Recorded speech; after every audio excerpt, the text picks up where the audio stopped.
right next to the Great Synagogue. And he went to his course. And then he went up a few times, according to halakha, after preparing himself several times. Anyway, I once heard a great short from the Rav, and that's what I'd like to share with you.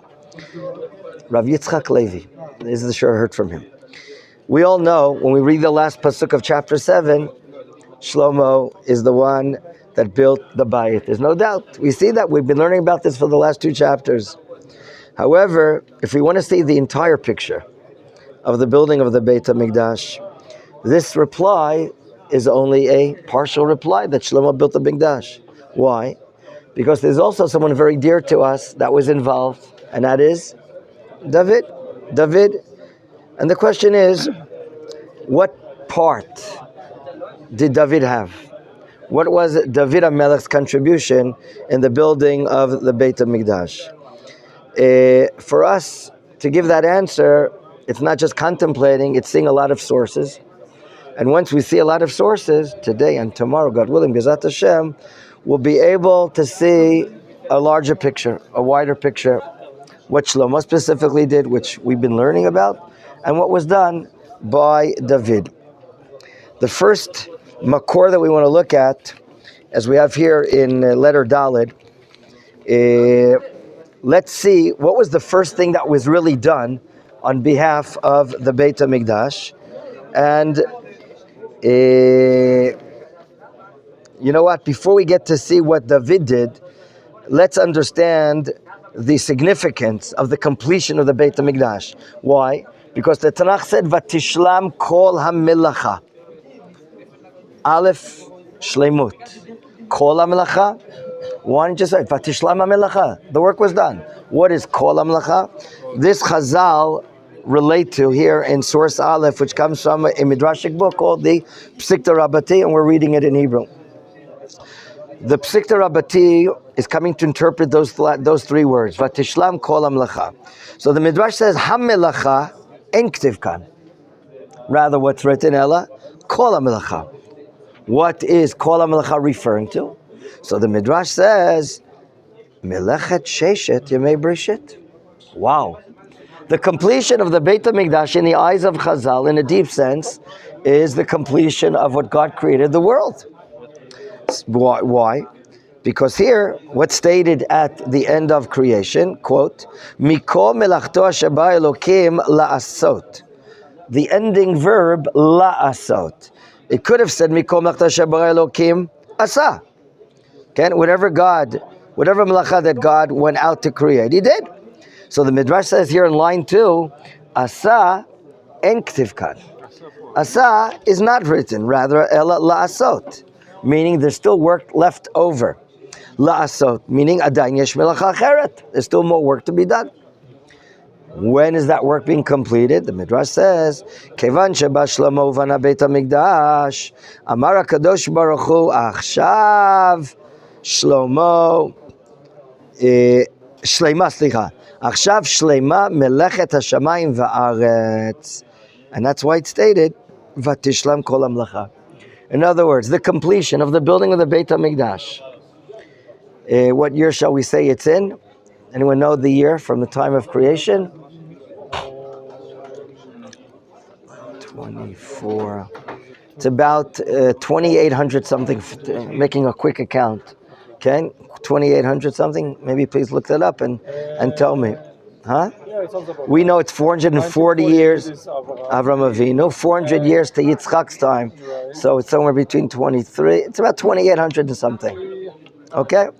So in the year that Shlomo HaMelech is completing the Beit HaMikdash, he's basically being a partner in the compilation of the world, where Shlav Rishon is the creation of the heavens and earth, and number 2, now the completion of the Beit HaMikdash. Lechach, for that reason, the Midrash says, Nikra Shlomo, that's his name, Shlomo. Why?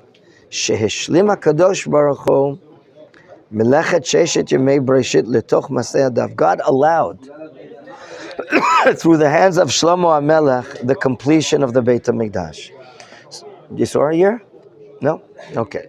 So, part 1, the overlying significance of the completion of the Beit HaMikdash is we've now reached a target. the target of the world.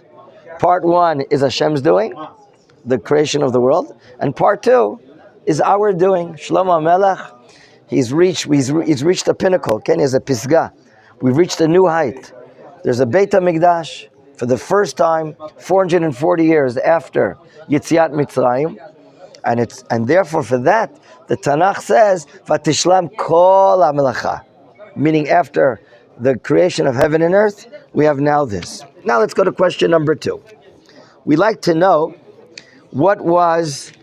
how was David HaMelech, a partner in the matters of the Beit HaMikdash. We're going to go to point 2a.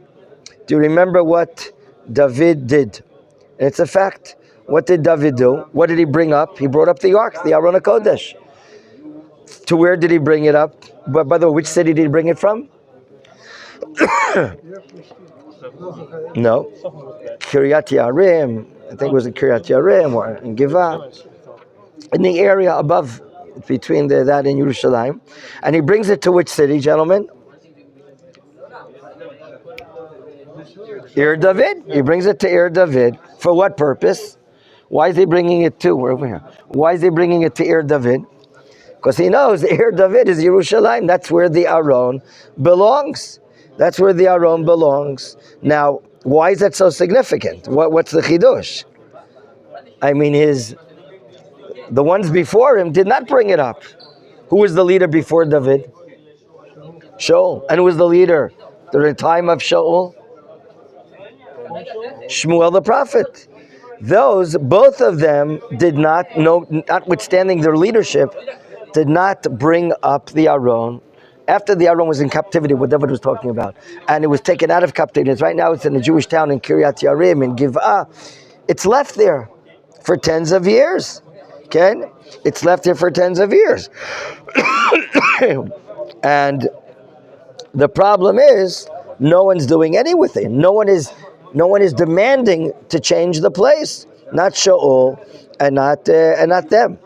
You could say that maybe they're afraid, because we saw that when the Aron was not treated the proper way, it caused havoc, it caused death, it caused problems both in the Plishtim camp and also in one of the Israeli cities. So we could see that it's a lacking still. What Shaul and Shmuel did not demand, David does demand. And the point is, the ark, its most natural place is Yerushalayim.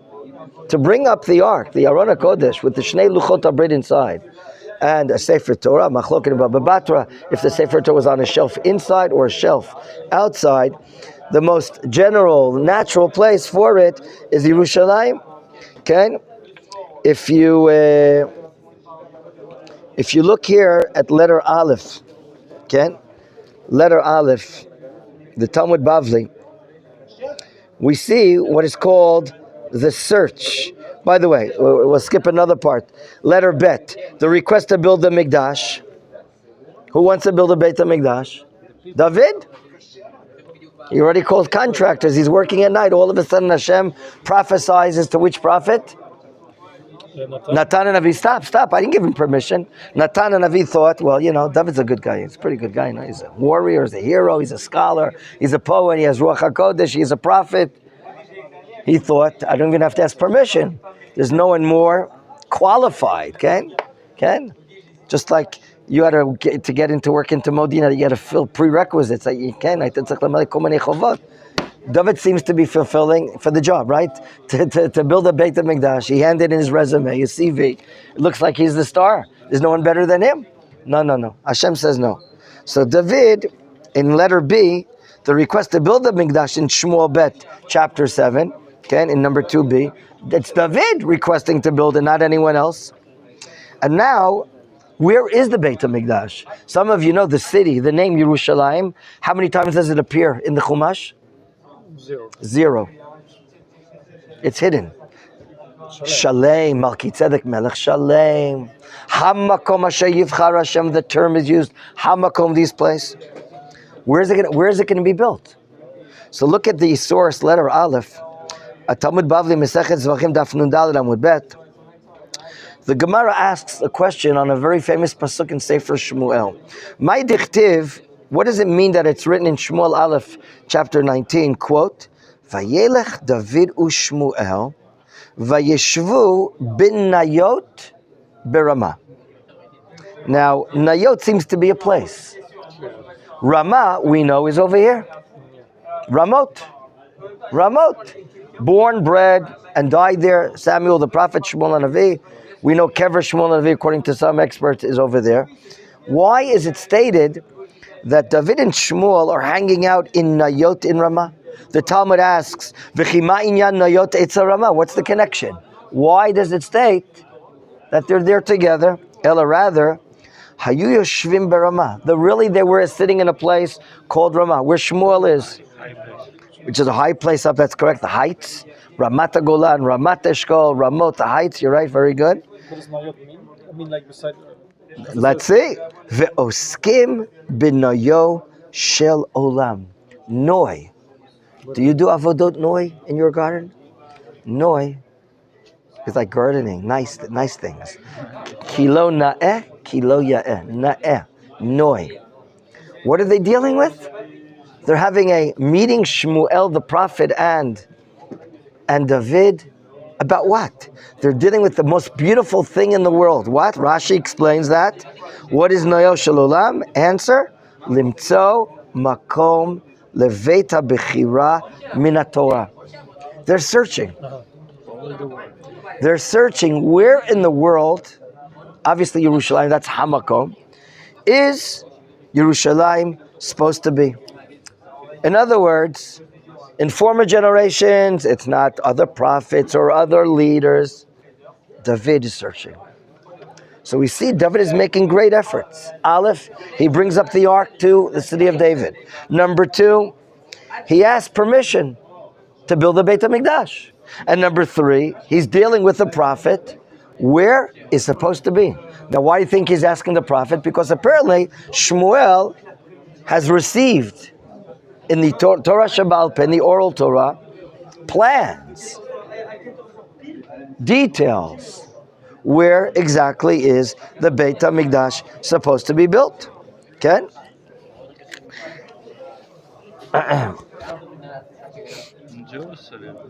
That's what they're doing. So we see David has a lot of parts in the coming and the building of the Beit HaMikdash. Look what it says regarding the persistency of David. In letter Bet, source Bet that we have in front of us, we have a Sifri. Sifri is the Midrashic Halacha of Bamidbar and Dvarim. The Sifri says on the book of Dvarim, Piska Samich Bet, and we'll see it's on the Pasuk letter Hey, that we're going to see right now below. The Torah says there, quote, Ki im el hamakom asher yivchar Hashem Elokechem mikol shiftechem.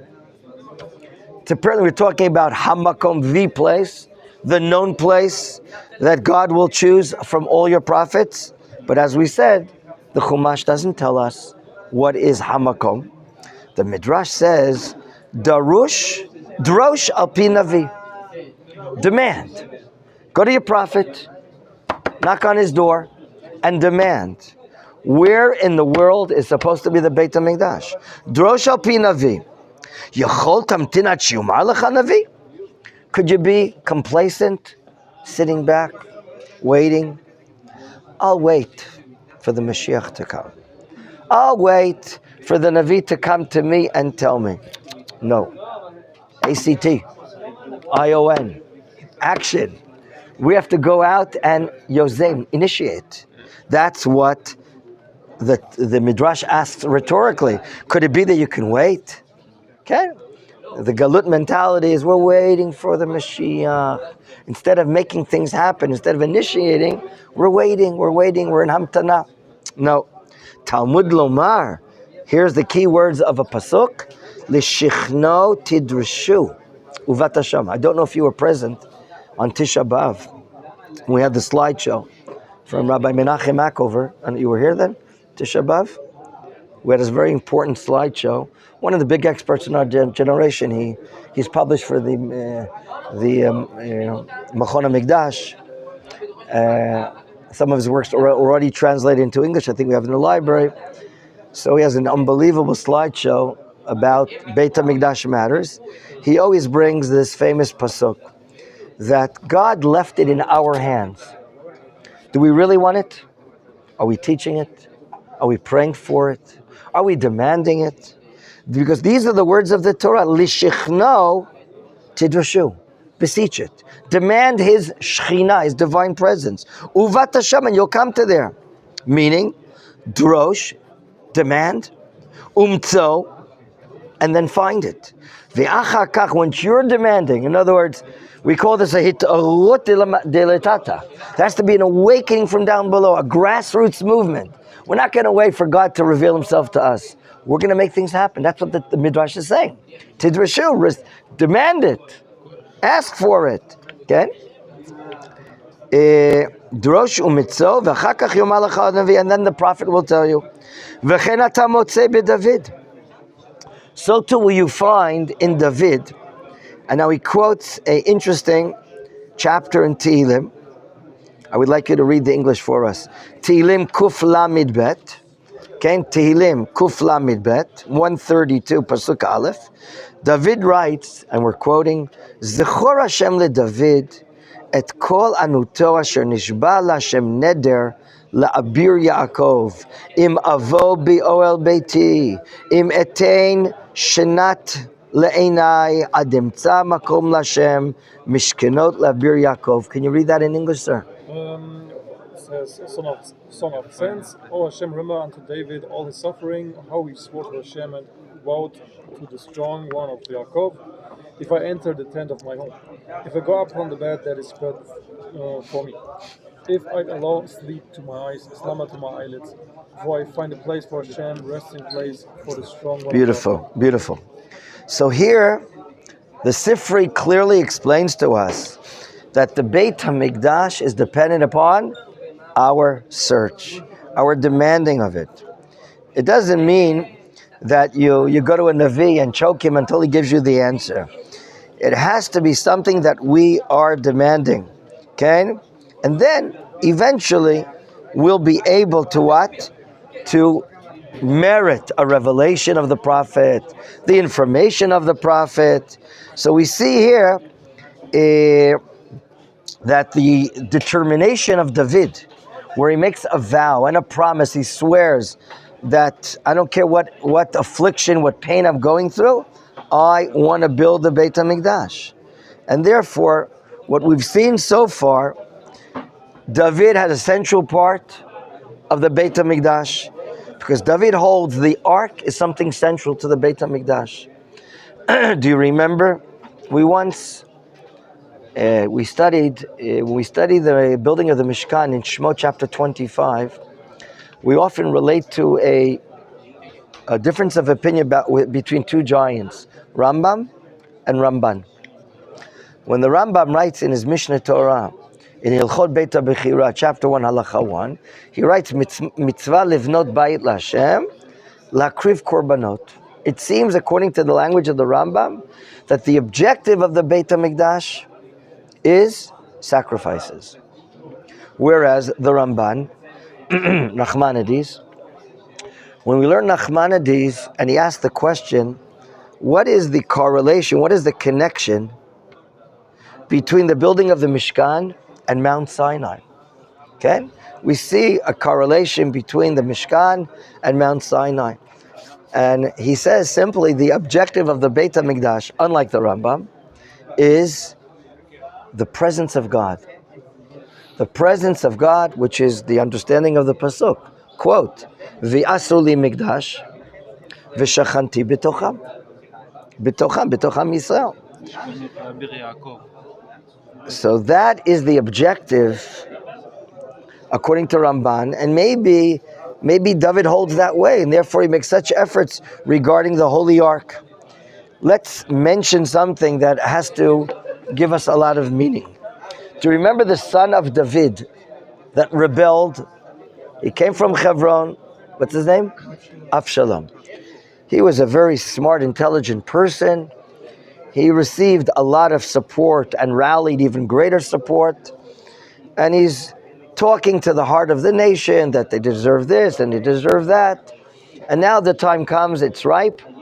He comes into Yerushalayim. David foresees it's coming. David doesn't want to fight. He doesn't want a war against his own son. Civil war, Jews against Jews. That's a terrible thing. David chooses to go through the back door. He leaves his palace. He climbs up to Har HaZeitim en route to the Jordan Valley, Bikat HaYarden. Again, Bikat Yericho. Who meets up with him there? The Kohen Gadol. The Kohen Gadol comes running. David, what do I have for you? The ark. I brought the ark. Tzadok, Kohen Gadol, thought that David it would be in his interest that as he's going into Galut, leaving Yerushalayim, it's worthy that David worked so hard to bring the Aron to Yerushalayim, he's praying so much. Take it. What does David say?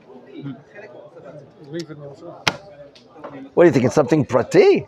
What do you think? It's part of my furniture. It belongs to me. It's not something private. The ark belongs to Yerushalayim. Okay? That's its place. It's not connected to me personally. If Hashem allowed me to bring it back to Yerushalayim, that's fantastic. But that response of David to the Kohen Gadol, David is establishing and saying, the Aron of God belongs to Yerushalayim, the holy city of Yerushalayim. It's not a function of anything else. So David has been teaching us the centrality of the Holy Ark. Let's go further. Point number 3. After David finds the place, and he knows where it is, okay, David is willing to do many things in order to bring the Beit HaMikdash to Yerushalayim.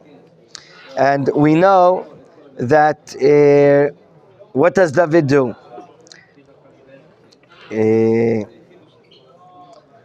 It's now time to purchase the place. From whom does he purchase the Temple Mount?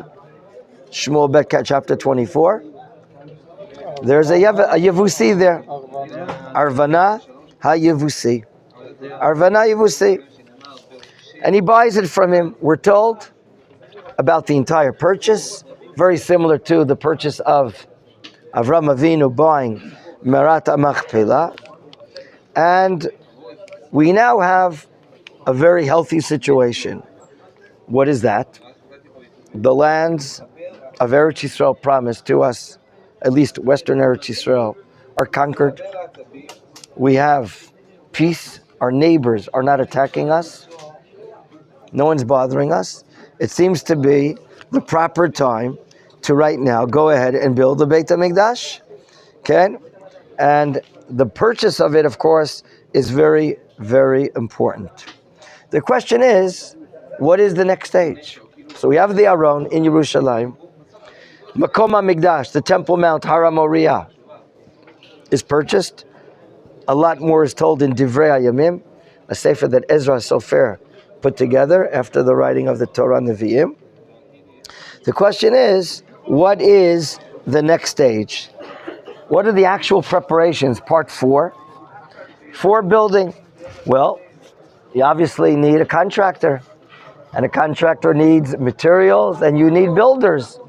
So let's see, part 4, the sources that David takes into account. It's not stated in Sefer Shmuel, rather it's stated in Divrei Yamim, Aleph Perek Chet. And let's read. It says now in letter Gimel, Vayikach David et Shiltei HaZahav, Asher Hayu al Avdei Hadadezer. Remember, Hadadezer is one of the kings of Aram in Syria. David won wars over them, and he took, according to the Geneva International Law, if you win the war, you can take the booty. Vayiviem Yerushalayim. So he takes these plaques of gold, okay, and he brings it to Yerushalayim. Interesting. Yesterday we asked, after learning that he imports from the north, from Ramot Naftali, a great artisan from Lebanon, his father's from Lebanon. His mother's from Lebanon, from Asher. The father's from Naphtali. Where did he get all the copper? Right? Hiram, a Jew, was a tremendous oman for Nechoshet. And we saw the building of the Kior and the menorah and what else did we see? No, not menorot. We saw the menorot. We saw the mizbach made out of Nechoshet. We saw Eser agalot, these wagons that had kiorim in it, all made from copper. Look at this. Where's the copper from? Pasuk Chet. Umitivchat umikun arei Hadadezer. These are major cities of the Aram Republic. Lakach David Nechoshet rabba meod. Ba, with this Nechoshet, answered the question yesterday. Isn't it interesting? Asa Shlomo et Yam HaNechoshet. Do you remember what the Yam Nechoshet is? Right. He built something tremendous in size that's called or nicknamed Yam Shel Shlomo. It's about the size of 150 mikvaot. Tremendous in size. All made out of copper with Shtemesrei Bakar, 3 in all 4 directions. Where did he get it from? He took it from Hadadezer, from Aram. V'ta'amudim. Remember, he built 2 gigantic, 9 meters high, 2 great amudim. Do you remember their names? Yachin and Boaz. 2 gigantic amudim that will be in the end of the Azara as we go into the Ulam, all made from Nechoshet. So why do you think at the end of these wars, David is interested in the Zahav and the Nechoshet? Why? That's right. He wants to put this right now in the treasury to use for building materials. Okay? Another source, letter Daled, in Divrei Yamim, but this is in Perek Vav. Hu Shlomot ve'echav al kol otzarot hakodeshim asher ekdish David HaMelech v'rashei ha'avot l'sarei alafim v'ameyot v'sarei hatzava min ha'milchamot u'min ha'shalal hekdishu l'chazek leveit Hashem. There are other treasures or treasuries that David took at wars, and he said, this I'm putting aside.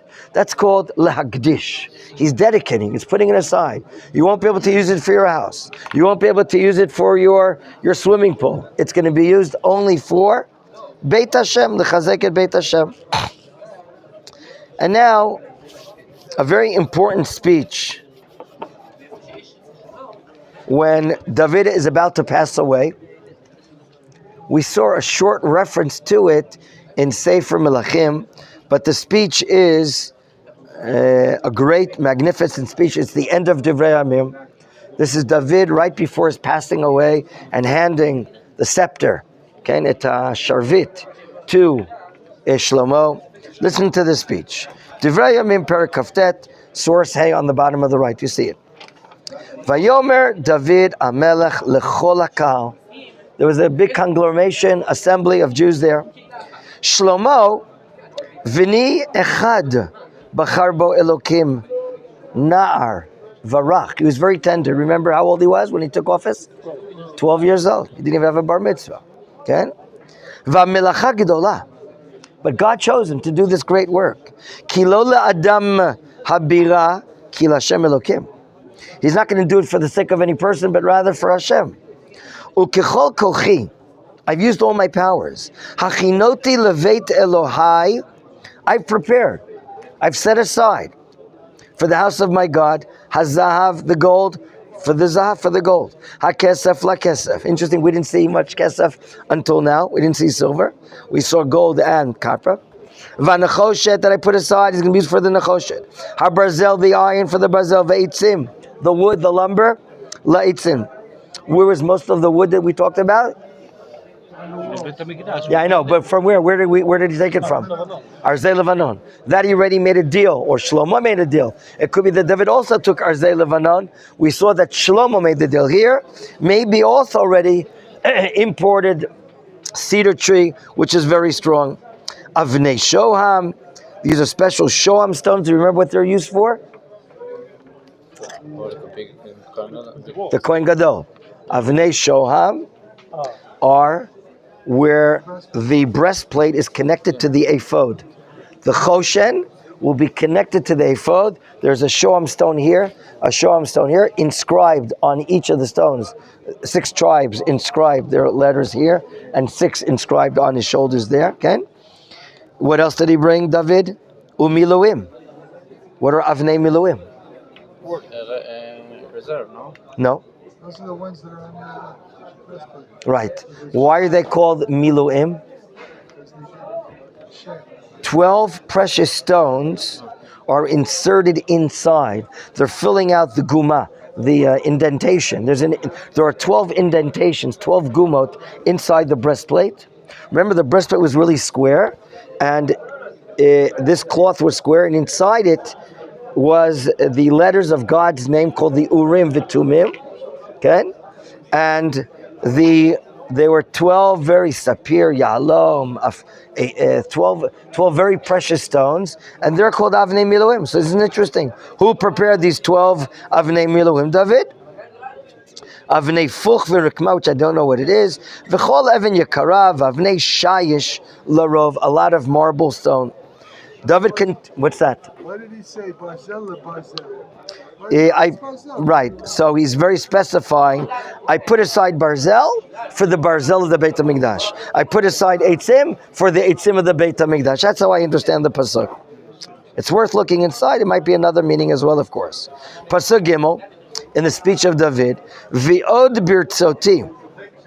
It's my will to say, Beveit Elohai yesh li skula zahav v'chesef natati leveit Elohai lemala. Mikol achinoti leveit HaKodesh. He set aside other stones of gold and silver, and now we're told how many bars has he set aside. Letter Daled, Shloshet alafim kikarei zahav. That's like millions of dollars. Of a kikar is a certain weight of a few kilos of gold. I mean, he has more than Fort Knox has in the United States. Okay, Mizahav Ophir, which is coming probably, some say, either from Africa or somewhere in Asia. V'shifat alafim kikar kesef mizukak, purified silver, latuach, to plaster on kirot batim, and more and more. So when you read letter Hey, we're not even finished. You go to the right-hand side, we see even more materials that David has decided. Let's get to the end of it. Pasuk Tet. Vayismechu ha'am. You see on the right-hand side. We're continuing Divrei Yamim, chapter 21, the last speech, one of the last. Okay? In letter Tet, Vayismechu ha'am alitnadvam, ki balev shalem itnavu l'Hashem, v'gam David HaMelech samach simcha gdola. There were people that were volunteering to build, to produce, to do this, to do that. There's tremendous solidarity. There's tremendous unity here. And they're not only doing it, but they're doing it with belev shalem. For the sake of God, they're doing it with a complete heart. And David also has simcha gdola. The speech ends with a pasuk that's inside your siddur. Yeah, you with the kippah. In letter Vav, pasuk Yud of this chapter, quote, Vayivarech David et Hashem le'einei kol ha'kahal vayomer David Baruch ata Hashem Elokei Yisrael Avinu me'olam v'ad olam. We reach a climax and a high point at the end of this wonderful speech that shows the love of the building the Beit HaMikdash, the donation of the materials of the Beit HaMikdash, the incorporation of the nation working on behalf of building the Beit HaMikdash with a complete heart. And then the ceremony ends. How? David issuing a blessing to all the people that are assembled there. Le'inei kol ha'kahal. Baruch atah Hashem Elokei Yisrael Avinu me'olam v'ad olam. From this world until the next world. Where does it appear in our siddur, please? I'm not sure. I'm not sure. Okay, after we finish the Halelukot. Okay. Amen ve'amen. Vayivarech David. In some of your siddurim, what does it say? Please get up and say it standing up. Did you see that in your siddur? Why? Because this speech is like a mega speech. It's so important. It's so central. It's explaining the real objective of David. Okay? It was important that he was a king. It was important that he wrote Tehillim. It was very important that he was the head of the Sanhedrin and that he was a great warrior and the leader of Klal Yisrael. But his ultimate dream is, like he writes in Tehillim, Shifti beveit Hashem kol yemei chayai. He's asking Hashem, let me dwell and sit in the house of Hashem all the days of my life. Okay, lachazot b'noam Hashem ulevaker beichalo. This could be his last words that we publicly see, whether in Sefer Shmuel or Sefer Divrei Yamim. And therefore, we see the enthusiasm, we see the determination. So if we were to summarize regarding the building of the Mikdash, although we haven't seen David really build anything physically, but as far as the heart, the bringing of the Aron to Yerushalayim, the attaining the materials, the formation and putting it into the treasury, and getting the nation together in solidarity to build a Beit HaMikdash, well, we can clearly see that David had a great part in the building of the Beit HaMikdash. For this and more, in tomorrow's shiur.